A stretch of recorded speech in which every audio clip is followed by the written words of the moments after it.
یہ دل تیری یادوں سے مہکتا ہی رہے گا. یہ دل تیری یادوں سے مہکتا ہی رہے گا. تیرا ہے یہ تیرا ہے یہ تیرا ہی رہے گا. تیرا ہے یہ تیرا ہے یہ تیرا ہی رہے گا. یہ جو نام محمد ہے کہ رحمت کا سمندر. یہ جو نام محمد ہے کہ رحمت کا سمندر. بہتا ہے یہ بہتا ہے یہ بہتا ہی رہے گا. بہتا ہے یہ بہتا ہے یہ بہتا ہی رہے گا. اور کیا لطف ہو سرکار اگر حشر میں کہہ دے. کیا لطف ہو سرکار اگر حشر میں کہہ دے. میرا ہے یہ میرا ہے یہ میرا ہی رہے گا. میرا ہے یہ میرا ہے یہ میرا ہی رہے گا. یہ دل تیری یادوں سے مہکتا ہی رہے گا.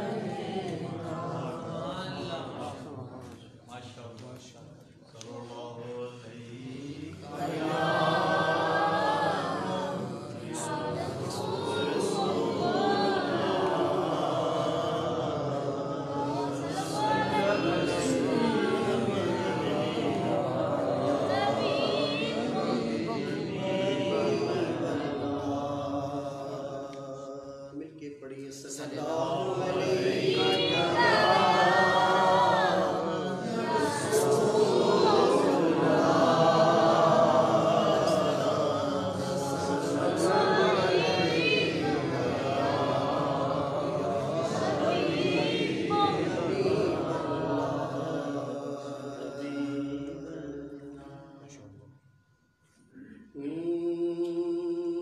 نبی کا لب پر جو ذکر ہے بے مثال آیا کمال آیا. کہیے سبحان اللہ. نبی کا لب پر جو ذکر ہے بے مثال آیا کمال آیا. جو ہجر طیبہ میں یاد بن کر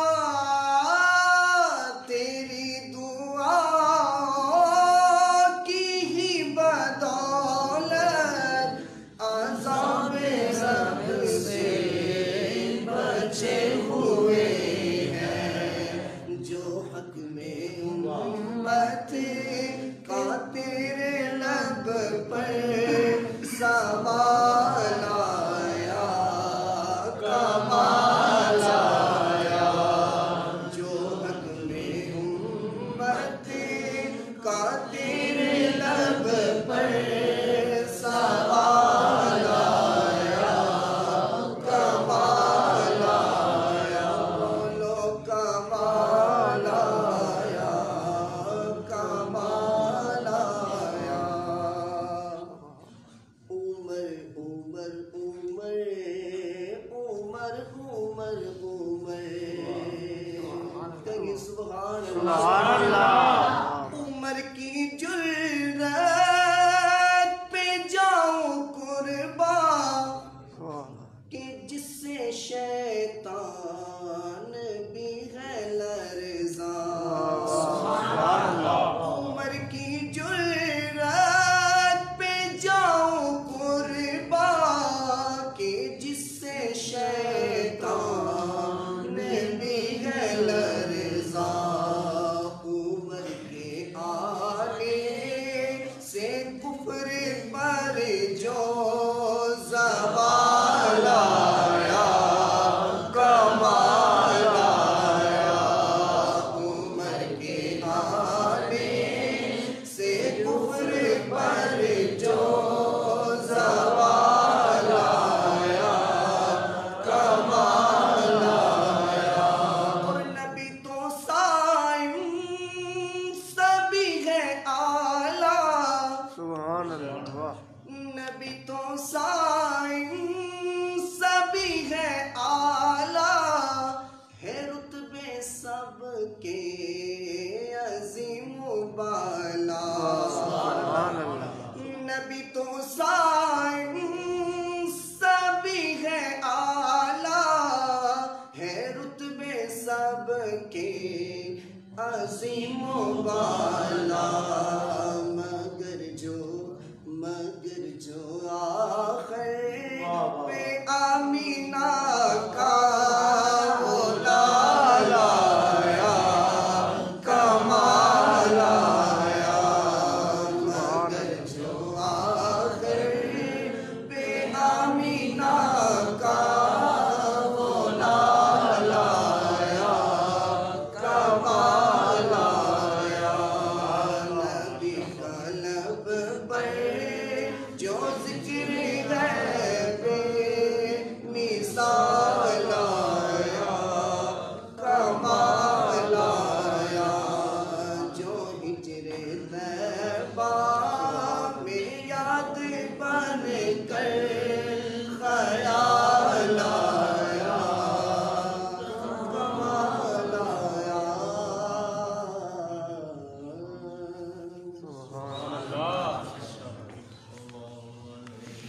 درود پاک پڑھ لیجیے احباب اور ابھی یہ آخری کلام ہے جو ہم شامل کر رہے ہیں اس کے بعد انشاءاللہ درس پاک کا لطافی آغاز کریں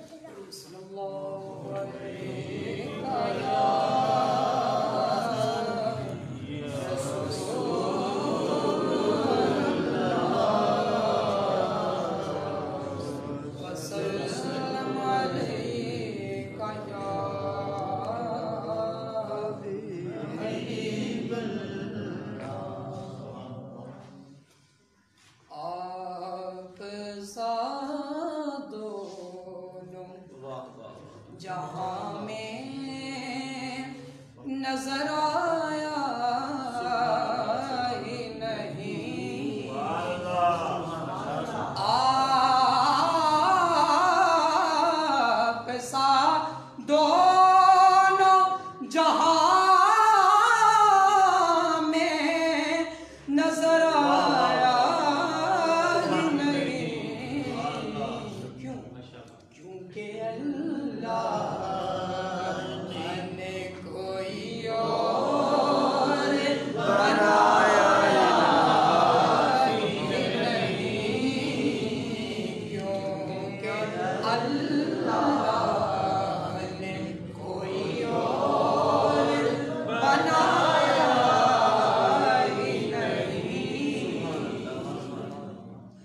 اور آپ نے جب سے نوازا ہے یا رسول اللہ، آپ نے جب سے نوازا ہے یا رسول اللہ،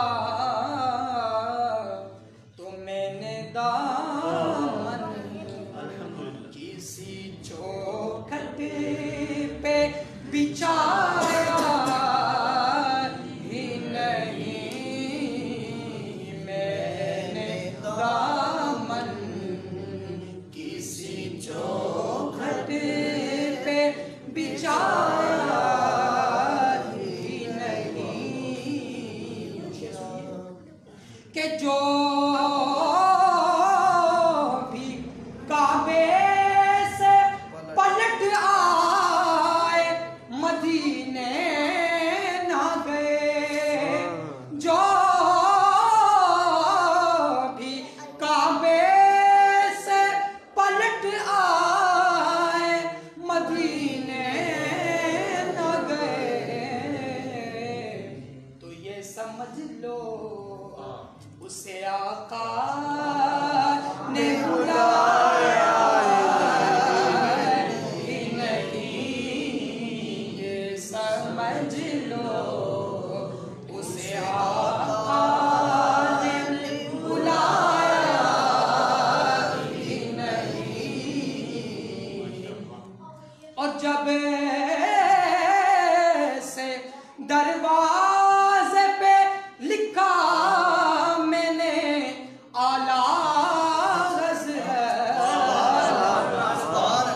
کوئی گستاخ نبی گھر میرے آیا نہیں، کوئی گستاخ نبی گھر میرے آیا ہی نہیں، آپ سادو کہ جب کہا قبر میں سرکار نے یہ میرا ہے، تو پھر فرشتوں نے مجھے ہاتھ لگایا ہی نہیں، پھر فرشتوں نے مجھے ہاتھ لگایا ہی نہیں، آپ سادو نوجہاں میں نظر آیا ہی نہیں، کیونکہ اللہ نے کوئی اور بنایا ہی نہیں۔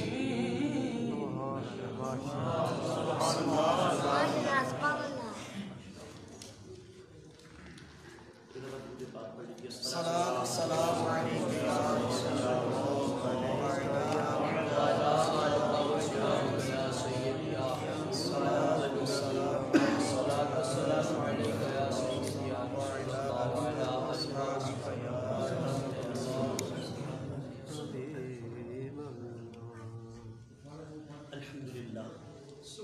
الحمدللہ الذی نزل الفرقان علی عبدہ لیکون للعالمین نذیرا، واشہد ان لا الہ الا اللہ وحدہ لا شریک لہ واکبرہ تکبیرا، واشہد ان محمدا عبدہ صلی اللہ علی محمد الذی ارسلہ اللہ الی الناس کافۃ بشیرا ونذیرا، وعلى آلہ وصحبہ وسلم تسلیما کثیرا کثیرا کثیرا، اما بعد فاعوذ باللہ من الشیطان الرجیم، بسم اللہ الرحمن الرحیم۔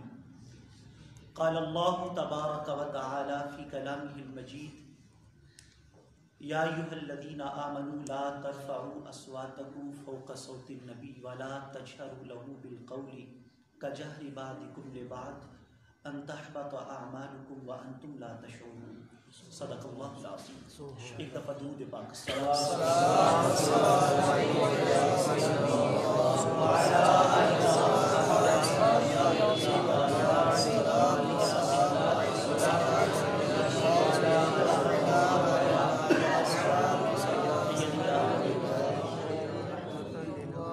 معزز محترم شرکائے بزم، سب سے پہلے تو جتنے احباب آج کی اس خوبصورت محفل پاک میں جلوہ فروز ہیں، میں آپ تمام احباب کو دل کی اعلیٰ گہرائیوں سے نہ صرف اپنی طرف سے خوش آمدید کہتا ہوں بلکہ اس عظیم ہستی کی طرف سے خوش آمدید کہتا ہوں جن کو ساری کائنات سلامی پیش کرتی ہے. امام الانبیاء علیہ الصلوۃ والسلام نے ارشاد فرمایا تھا کہ میرے صحابہ میرے بعد لوگ تم سے میرا فرمان سننے کے لیے آئیں گے. جب لوگ تمہارے پاس میرا فرمان سننے کے لیے آئیں تو ان کو میرا سلام بھی کہنا، مبارکباد. یہ ہر ایک نشست کے آغاز میں کوشش کرتا ہوں کہ یہ بات کہہ دوں تاکہ ہمیں یہ پتہ ہو کہ ہم خود نہیں آئے، ہم محبوب کے بلائے بیٹھے. اور پھر سب سے بڑا اعزاز یہ ہے کہ ہم عام نہیں ہیں، ہم خاص ہیں. الحمدللہ کہ ہمیں کملی والے آقا رسول اللہ صلی اللہ علیہ وسلم کی مبارکباد بھی آ رہی ہے، حضور کا سلام بھی آ رہا ہے. یہ بڑی خوش بختی اور بڑی سعادت کی بات ہے. ہم نے پچھلی نشستوں کے اندر جس موضوع پر بات کی وہ موضوع تھا ادب، اور ادب کے متعلق یہ بات کی گئی کہ ادب کو دین میں کتنی اہمیت حاصل ہے. اور پھر اسی کے ضمن میں صوفیاء کے اقوال صوفیاء ان کو پیش کیا کہ صوفیاء کرام رحمہم اللہ اجمعین نے ادب کو کتنی اہمیت دی ہے، ان کے نزدیک ادب کتنا اہم ہے. اسی ضمن میں یہ بھی بات کروں گا کہ آج کی جو بزم ہے نا یہ بھی ادب کا تقاضا کرتی ہے. جتنے احباب بیٹھے ہیں کوشش کریں کہ ہم جتنی دیر بیٹھیں ایک تو بھرپور توجہ سے سنیں، ایک دوسرے کے ساتھ کوئی کلام نہ کریں، ایک دوسرے کے ساتھ گفتگو نہ کریں، اور بلا کوئی حاجت شرعی اٹھ کے ادھر ادھر جو جانے کا معاملہ ہے اس سے بھی محفل کا جو ماحول ہے وہ متاثر ہوتا ہے. اور خاص طور پر ایسی محفل پاک جب سجی ہو جس کے اندر خالصتاً رسول پاک صلی اللہ علیہ وسلم کے فرامین کے متعلق بات ہونی ہو تو بالکل بھی انسان کو اس میں حرکت نہیں لانی چاہیے. صحابہ کرام رضوان اللہ تعالیٰ علیہم اجمعین کا یہ انداز تھا کہ جب وہ رسول کریم صلی اللہ علیہ وسلم کی بات سنتے تھے تو ایسے بیٹھے ہوتے تھے گویا ان کے سروں کے اوپر پرندے بیٹھے ہیں. اگر ذرا برابر بھی حرکت کی تو وہ پرندے اڑ جائیں گے. اس طرح بے حس و حرکت ہو کے تو اپنی توجہ رسول پاک صلی اللہ علیہ وسلم کے کلام کی طرف لگا کے رکھتے تھے. تو پچھلی نشستوں میں ہم نے بات کی ادب پہ. ادب والدین کا، بزرگوں کا، بڑوں کا، اپنے اساتذہ کا، اولیاء کا، صلحاء کا، صحابہ کرام رضوان اللہ تعالی علیہم اجمعین کا، اہل بیت اطہار کا، تمام کا ادب. لیکن تمام کو جو ادب جس بارگاہ سے ملا ہے، جس بارگاہ سے ہر ایک کو ادب ملا، اگر کائنات میں کسی کی کوئی عزت ہے تو جہاں سے عزت ملی ہے سب سے بڑا ادب اس بارگاہ کا ہے. کائنات میں جس کو جتنی عزت، جتنا مرتبہ ملا ہے، جتنی شان ملی ہے وہ ایک بارگاہ سے ملی ہے. خیرات دیتا ہے خدا ہر وقت تیرے نام کی، جس کو ملا جو کچھ ملا، جتنا ملا صدقہ تیرا. سب سے بڑا جو ادب ہے اللہ رب العزت کی ذات کے بعد سب سے بڑا جو ادب ہے وہ ادب میرے اور آپ کے آقا رسول پاک صلی اللہ علیہ وسلم کا ہے. ہم نے آج ایک مخصوص پہلو پر بات کرنی ہے. ادب میں تو امام الانبیاء علیہ السلام کا ادب کرنے میں تو کائنات کا ہر ایک فرد جس کے سینے کے اندر ایمان والا دل دھڑکتا ہے وہ امام الانبیاء علیہ السلام کے ادب کے حوالے سے اپنے تائیں کوشش ضرور کرتا ہے کہ میں ایسا طریقہ اختیار کروں کہ جس میں نبی پاک صلی اللہ علیہ وسلم کے ادب کا پہلو ملحوظ خاطر ہو. لیکن ہم نے خاص طور پہ بات کرنی ہے ان ہستیوں کے انداز ادب کی جن ہستیوں کو معیار ایمان کہا جاتا ہے. معیار ایمان. فَإِنْ آمَنُوا بِمِثْلِ مَا آمَنْتُمْ بِهِ فَقَدِ اهْتَدَوْا. اللہ رب العزت نے ارشاد فرمایا اگر ان کی طرح ایمان لاؤ جو میرے صحابہ ہیں، میرے محبوب کے جو صحابہ ہیں، اگر ان کی طرح ایمان لاؤ تو فرمایا تمہیں ہدایت مل جائے گی، تمہیں روشنی اور اجالا مل جائے گا. تو جن ہستیوں کو معیار ایمان قرار دیا گیا ہے نا، معیار ایمان، ایمان کا ماڈل، نمونہ، اسوہ، ان ہستیوں نے امام الانبیاء علیہ السلام کا ادب کیسے کر کے دکھایا. سب سے پہلے تو یہ سمجھے صحابی عام نہیں ہوتا. صحابی اللہ تعالیٰ چنتا ہے، بندے چنتا ہے. اس دور میں بھی بڑے لوگ تھے، 1,24,000 کم و بیش کے قریب جو صحابہ کرام رضوان اللہ تعالیٰ علیہم اجمعین کا ایک تعداد ان کی بنی ہے، اس سے کئی گنا زیادہ لوگ تھے، بہت سے لوگ تھے. لیکن اللہ تعالیٰ نے ہر ایک کو محبوب کا صحابی نہیں بنایا. اللہ رب العزت صحابیت کے لیے بندوں کو چنتا ہے، منتخب کرتا ہے. اس حوالے سے ایک بڑی شاندار روایت جو کنز العمال میں امام الانبیاء علیہ السلام نے ارشاد فرمایا ان اللہ عز وجل نظر فی قلوب العباد. اللہ تعالیٰ نے ساری کائنات کے بندوں کے دل دیکھے. دل دیکھے بندوں. جب بندوں کے دل دیکھے فلم یجد قلبا اتقى من قلوب اصحابی. فرمایا کائنات میں جتنے لوگ بسنے والے تھے، جب اللہ تعالیٰ نے سب کے دل دیکھے نا تو فرمایا رب ذوالجلال نے میرے صحابہ سے زیادہ کسی کا دل ستھرا اور کھرا نہیں پایا. سب سے زیادہ عظیم اور ستھرا اور تقوی والا دل جن کا ملا ہے وہ صحابہ کرام. وہ عام لوگ نہیں ہیں، وہ خاص ہیں، چنے ہوئے لوگ ہیں. پھر یہ جو صحابہ کرام رضوان اللہ تعالیٰ علیہم اجمعین نے ادب کا پہلو جو ملوز خاطر رکھا، ادب کہاں سے آتا ہے، ادب کی بنیاد کیا ہے، ادب کا مرکز کیا ہے، ادب کہاں سے نکلتا ہے. یاد رکھو ادب کی جو نکلنے کی جگہ ہے نا وہ محبت ہے. سبحان اللہ. محبت نہ ہو تو ادب کوئی نہیں ہوتا. پھر بناوٹیں ہوتی ہیں، پھر رسمیں ہوتی ہیں، فقط دکھلاوا ہوتا ہے، ریاکاری ہوتی ہے. لیکن جب محبت دل میں پیدا ہو تو پھر ادب نکلتا ہے، پھر ادب آتا ہے، وگرنہ فقط رسمیں. تو صحابہ کرام کے ہاں محبت کا، امام الانبیاء علیہ السلام کی محبت کا معیار کیا ہے، اس پہ ایک مثال دوں گا. حضرت علی رضی اللہ تعالیٰ، آپ سے کسی نے پوچھا کیف کان حبکم لرسول اللہ صلی اللہ علیہ وسلم، کہ آپ بتائیے کہ آپ کی حضور کے ساتھ کیسی محبت تھی، امام الانبیاء علیہ السلام سے آپ کتنا پیار کرتے تھے. آپ سوچو کن سے پوچھا جا رہا ہے؟ جو اپنا تن من دن حضور پہ قربان کرتے. ان سے پوچھا جا رہا ہے بتاؤ آپ کتنی محبت کرتے تھے. تو وہ کیا جواب دیتے ہیں؟ وہ کہتے ہیں واللہ، اللہ کی قسم ہے، کان رسول اللہ احب الینا من اموالنا و اولادنا و امہاتنا و ازواجنا والماء البارد علی الظمأ او کما قال. کہتے ہیں رب ذوالجلال کی قسم ہے، امام الانبیاء علیہ السلام کی محبت ہمارے دل میں ہمارے ماں باپ سے بڑھ کر، ہماری اولاد سے بڑھ کر ہے، ہماری ازواج سے بڑھ کر ہے، اور کائنات کے تمام لوگوں سے بڑھ کر. اور فرماتے ہیں اگر ایک طرف سخت گرمی کے موسم کے اندر ٹھنڈے پانی کا جام پڑا، ایک طرف ٹھنڈا پانی پڑا ہو اور پیاس بھی شدت کی لگی ہو، پیاس بھی لگی ہے، پانی بھی ٹھنڈا پڑا ہوا ہے اور پینے ہی لگے ہیں، ادھر سے کملی والے آقا آ گئے. اب دیکھیے کتنی خوبصورت مثال دے رہے ہیں. سخت گرمی کے موسم کے اندر پیاس کی شدت ہو، پیاس بھی لگی ہو، پانی پینے ہی لگے، تو رسول پاک صلی اللہ علیہ وسلم آ جائیں، کہتے ہیں ہم پانی پیچھے کر دیتے ہیں حضور کا دیدار. پانی کو ہم پیچھے کر دیتے ہیں، فقط حضور کا دیدار. یہ ان کی محبت ہے. اب جب اتنی کامل اور اکمل محبت امام الانبیاء علیہ السلام سے وہ کرنے والے ہیں تو پھر ان کا انداز ادب بھی بہت نرالا ہوگا. ان کا انداز ادب بھی سب سے بڑھ کر ہوگا. جب قرآن مجید کی سورہ حجرات کی آیہ مبارکہ نازل ہوئی نا، جس کے اندر خالق کائنات نے امام الانبیاء علیہ السلام کی بارگاہ میں بیٹھنے کا سلیقہ سکھایا کہ یا ایھا الذین آمنوا لا ترفعوا اصواتکم فوق صوت النبی، اے ایمان والو میرے محبوب کی آواز سے اپنی آواز کو اونچا نہ کرو. ولا تجهروا له بالقول كجهر بعضكم لبعض ان تحبط اعمالكم وانتم لا تشعرون.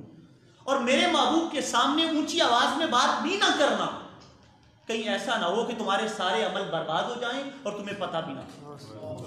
پتہ چلا کہ امام الانبیاء علیہ السلام کی جو بے ادبی ہے نا، بے ادبی جو ہے یہ ایسا مرض ہے، یہ سارے اعمال کو برباد کر دیتا ہے اور پتہ بھی نہیں لگنے دیتا، پتہ بھی نہیں انسان کو ہوتا۔ روزے قیامت کو جا کے کہے گا میں نمازیں پڑھ کے آیا ہوں، میں روزے رکھ کے آیا ہوں، میں زکاتیں دے کے آیا ہوں، میں خیرات کر کے آیا ہوں، میں حج کر کے آیا ہوں، آواز آئے گی تو بے ادب تھا، تیرا سب کچھ برباد کر دیا۔ اگر بے ادبی کرنے والا ہے تو کچھ بھی ہاتھ نہیں آئے گا۔ امام الانبیاء علیہ السلام کی محبت اولین شرط ہے، محمد کی محبت دین حق کی شرط اول ہے، اسی میں ہو اگر خامی تو سب کچھ نامکمل ہے۔ اور علامہ اقبال کہتے ہیں خاموش ہے دل بری محفل میں چلانا نہیں اچھا، ادب پہلا کرینہ ہے محبت کے قریب ہے۔ اور ایک اور مقام پہ فرماتے ہیں ادب گاہست زیر آسماں از عرش نازک تر، نفس گم کر دمی آیت جنید و بایزیدی جا۔ کہتے ہیں امام الانبیاء علیہ السلام کا ادب اتنا ہے کہ کائنات میں فقط ایک جگہ ہے، فقط ایک جگہ ہے کہ جو ہے زمین پر لیکن عرش سے بھی نازک تر ہے زمین پر لیکن عرش سے بھی نازک تر ہے۔ اور مقام ایسا ہے کہ جنید و بایزید رحمت اللہ تعالی علیہما جیسے عظیم لوگ بھی وہاں سانس روک کے آتے کہیں بے ادبی نہ ہو جائے، کہیں بے ادبی نہ ہو جائے، اتنی عظیم بات ہے۔ تو جب قرآن کی آیت ہوتی آوازیں پست رکھو، کہتے ہیں حضرت فاروق اعظم رضی اللہ عنہ آپ نے قسم کھائی کس بات کی کہ مجھے خدا کی قسم ہے آج کے بعد جب میں حضور کی بارگاہ میں بولوں گا تو ایسے بولوں گا جیسے سرگوشی کرتے ہیں، جیسے کسی کے کان میں بات کرتے ہیں نا، اتنی آہستہ آواز میں بولوں گا۔ اور حضرت عمر رضی اللہ تعالیٰ آپ کے متعلق یہ ایک فرمان ہے سنن ترمذی میں کہ فقان عمر بن الخطاب رضی اللہ عنہ بعد ذالک اذا تکلم عند النبی صلی اللہ علیہ وسلم لم يسمع کلامہ۔ اور کہتے ہیں حضرت عمر رضی اللہ تعالیٰ آپ امام الانبیاء علیہ السلام کی بارگاہ میں اس آیت کے اترنے کے بعد اتنا آہستہ بولتے کہ رسول پاک صلی اللہ علیہ وسلم کو دوبارہ پوچھنا پڑتا عمر کیا کہا ہے پھر بتاؤ کیا کہا ہے۔ اندازہ کریں کس قدر وہ ادب کا پہلو مد نظر رکھ، پھر سے پوچھنا پڑتا۔ اور فقط یہی نہیں کہ وہ خود اس بات کا لحاظ کرتے ہیں، وہ کسی کو بھی رسول پاک صلی اللہ علیہ وسلم کی بارگاہ میں بے ادبی کی یا اونچا کلام کرنے کی وہ اجازت نہیں دیتے تھے۔ بڑی دلچسپ ایک روایت صحیح مسلم میں ہے، 3 افراد کھڑے تھے مسجد نبوی میں صلی اللہ علیہ وسلم، امام الانبیاء علیہ السلام کے منبر کے پاس، رسول پاک صلی اللہ علیہ وسلم وہاں موجود نہیں ہے، حضور وہاں پہ اس وقت آپ جلوہ فروز نہیں تھے۔ تو 3 افراد آپس میں کلام کر رہے ہیں، اور کلام کیا کر رہے تھے؟ فقال رجل ما ابالی ان لا اعمل عملا بعد الاسلام الا ان اسقى الحجاج۔ اب وہ کہتا ہے، ایک شخص وہاں پہ کھڑا ہو کے کہتا ہے کہ میں اپنی ذمہ داری یہ لگا لی ہے میں نے کہ میں اب ایک ہی کام کیا کروں گا، نماز روزہ تو اپنی جگہ پہ ہے لیکن ایک کام کو میں وظیفے کے طور پہ اپنی زندگی میں شامل کر لوں گا کہ میں نے حاجیوں کو پانی پلانا، یعنی یہ کام ان اسقل حاج کہ میں حاجیوں کو پانی پلانے کی ذمہ داری لے لوں گا۔ اس نے یہ بات کی۔ دوسرا بول پڑا وقال آخر ما ابالی ان لا اعمل عملا بعد الاسلام الا ان اعمر المسجد الحرام۔ دوسرے نے کہا میں نے اپنے ذمہ یہ کام لے لیا ہے کہ میں نے مسجد حرام کی خدمت کرنی ہے، اس کی تعمیر و ترقی کے لیے کام کرنا ہے، مسجد کی بحالی کے لیے کام کرنا ہے۔ تیسرا بولا اور وہ کہنے لگا کہ وقال آخر الجہاد فی سبیل اللہ افضل مما قلتم۔ تیسرے نے کہا چھوڑو یار، جو باتیں تم نے کی ہیں ان دونوں باتوں سے جہاد فی سبیل اللہ کی زیادہ فضیلت ہے، ان دونوں باتوں سے جہاد کی زیادہ فضیلت ہے۔ 3 باتیں ہو گئیں، 3 افراد نے 3 باتیں کی۔ تو حضرت فاروق اعظم رضی اللہ تعالیٰ آپ وہاں تشریف لائے اور آ کے تینوں کو کہنے لگے، فرمانے لگے یہ جو تم نے عملوں کی بات کی ہے نا، جتنے اعمال کی بات کی ہے اور آپس میں گفتگو کر رہے ہو، اور ایک کہہ رہا ہے کہ میں نے یہ ذمہ داری لے لی ہوئی ہے کہ میں حاجیوں کو پانی پلاؤں گا، دوسرا کہہ رہا ہے میں مسجد حرام کی خدمت کروں گا، تیسرا کہہ رہا ہے کہ میں جہاد کروں گا۔ فرمانے لگے یہ ساری باتیں بعد میں کرنا، پہلے ہوش کرو حضور کے منبر کے پاس کھڑے ہو۔ ہم نے جو لفظ ارشاد فرمایا بغیر لا ترفعوا اصواتکم عند منبر رسول اللہ صلی اللہ علیہ وسلم، فرمانے لگے نادانوں باقی باتیں بعد میں کرنا کہ میں یوں کروں گا یوں کروں گا یوں کروں گا، پہلے یہ تو دیکھو امام الانبیاء علیہ السلام کے منبر کے پاس کھڑے ہو، اونچا مت بولو۔ یہ ہے ان لوگوں کا انداز۔ اور وہ ادب کا کرینہ جو سکھا رہے ہیں. اور یاد رکھیے امام الانبیاء علیہ السلام کی اصحاب نے، ایک تو ہوتا ہے بے ادبی، بے ادبی تو بہت بڑی بات ہے، بہت بڑی بات ہے. صحابہ کرام رضوان اللہ تعالی علیہم اجمعین ایسے رویے سے بھی گریز کرتے تھے جس میں بے ادبی کا شبہ آ جائے، شبہ آ جائے کہ کہیں بے ادبی ہو نہ جائے، اس رویے سے بھی گریز کرتے. امام الانبیاء علیہ السلام نے جس وقت خطبہ حجۃ الوداع دیا، آخری جو حج تھا اس کا جب آپ نے خطبہ دیا تو آپ نے صحابہ کرام سے ایک سوال کیا، بخاری مسلم کی متفق علیہ روایت ہے. ان سے سوال کیا، میرے صحابہ یہ بتاؤ ایو یوم ھذا، یہ کون سا دن ہے، آج کا جو دن ہے، آج کا دن کون سا دن ہے. جب یہ سوال کیا تو صحابہ کرام نے جواب نہیں دیا، کہنے لگے اللہ و رسولہ اعلم، حضور اللہ جانے اور اللہ کا رسول جانے. توجہ رکھیے گا، اللہ و رسولہ اعلم. سب کو لگا کر ایک دفعہ درود پاک پڑھیے، الصلاۃ والسلام علی رسول اللہ وعلی آلہ وصحبہ السلام علیکم یا رسول اللہ وعلی آلہ وصحبہ یا حبیب اللہ. تو بات میں یہ عرض کر رہا تھا کہ خطبہ حجۃ الوداع کے موقع پر امام الانبیاء علیہ السلام نے خطبہ دیا. آپ نے ارشاد فرمایا، میرے صحابہ یہ بتاؤ ایو یوم ھذا، یہ کون سا دن ہے. عرض کرتے ہیں اللہ و رسولہ اعلم، اللہ اور اس کا رسول بہتر جانتے ہیں. پھر امام الانبیاء علیہ السلام نے ارشاد فرمایا، یہ بتاؤ کہ کیا یہ جو ہے آج کا دن ہے الیس ہوا یوم النحر، کیا یہ قربانی کا دن نہیں ہے. عرض کرتے ہیں جی اللہ قربانی کا ہے. اب یہ بات سوچنے کی یہ ہے کہ عید کے دن کے بارے میں کسی پتہ نہیں ہوتا کہ آج عید کا دن ہے، یوم نحر ہے، قربانی کا دن ہے، یہ تو ہر ایک کو پتہ ہے. لیکن صحابہ کرام نے جواب عرض کرتے اللہ و رسولہ اعلم. پھر امام الانبیاء علیہ السلام نے فرمایا، یہ بتاؤ ایو شہر ھذا، یہ مہینہ کون سا ہے. کہتے اللہ و رسولہ اعلم. سبحان اللہ. انداز ادب، کیا یہ کسی کو بھول ہوتی ہے بھائی یہ تو ماہ ذی الحج ہے نا، ماہ ذی الحج میں قربانی ہوتی ہے، تو یہ تو ہر ایک کو پتہ ہوتا ہے. پھر صحابہ کرام سے حضور فرما رہے صحابہ بتاؤ یہ کون سا مہینہ ہے. کرتے اللہ اور اس کا رسول جانے، اللہ اور اس کا رسول جانے. پھر ارشاد فرمایا، یہ بتاؤ کہ یہ شہر کون سا ہے، ایو بلد یہ کون سا شہر ہے. عرض کرتے اللہ و رسول اعلم. ہم مکۃ المکرمہ ہے نا، حج مکۃ المکرمہ میں ہوتا ہے. صحابہ کرام حج کے لیے اکٹھے ہیں، حضور فرما رہے کون سا دن ہے. کہتے اللہ اور اس کا رسول جانے. کون سا مہینہ ہے، اللہ اور اس کا رسول جانے. کون سا شہر ہے، اللہ اور اس کا رسول جانے. کسی نے پوچھا، کسی نے کہا بھائی نبی کے غلام ہو یار، یہ تو بتاؤ، یہ تو ہر ایک جانتا ہے، کیا آپ کو پتا نہیں تھا کون سا دن ہے، کون سا مہینہ ہے، کون سا شہر ہے. کہتے پتا تھا. تو پھر بتایا کیوں نہیں، پھر آپ نے جواب کیوں نہیں دیا. وہ کہتے ہیں ظننا انہ سیسمیہ باسم غیرہ. کہتے ہم نے جواب اس لیے نہیں دیا، ہمیں پتہ نہیں تھا محبوب کی مرضی کیا ہے.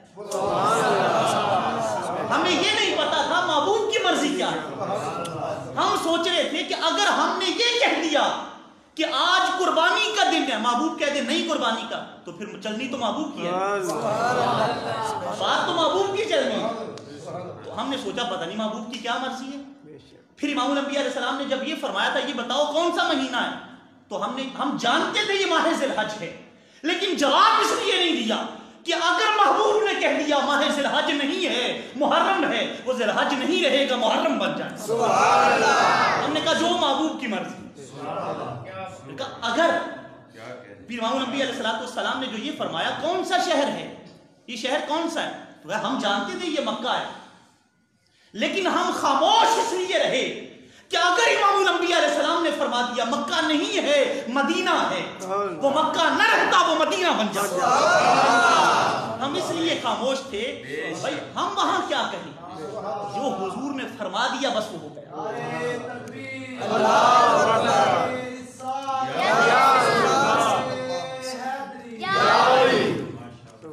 یہ امام الانبیاء علیہ السلام کے صحابہ کا عظیم انداز ادب ہے. کہتے جانتے ہم سب کچھ تھے لیکن اس لیے نہیں بتایا، یہ علم نہیں تھا محبوب کی مرضی کیا ہے، محبوب کی مرضی کیا ہے. یہ ایک میں نے مثال آپ کے سامنے عرض کی، اور اس ضمن میں یہ مثال رکھ رہا ہوں کہ صحابہ بے ادبی کے شائبے سے بھی بچتے تھے. پتہ نہیں محبوب کی مرضی کیا ہے، ہم بات کر کے بے ادبی نہ ہو جائیں، کہیں بے ادبی کی طرف نہ آ جائیں. بات کر کے جو محبوب کی مرضی ہے ہونا وہی ہے. ایک روایت بڑی شاندار اور بڑی محبت بھری روایت. جب اس روایت کو عواو ذی وقار میں نے یہ کتاب حدیث سے نوٹ کیا اور لکھا تو بہت یقین جانب اس کے اندر جو ہے وہ بہت لطف اور بڑی محبت کا ایک مزاج ہے. حضرت برا بن عازب رضی اللہ تعالی عنہ آپ فرماتے ہیں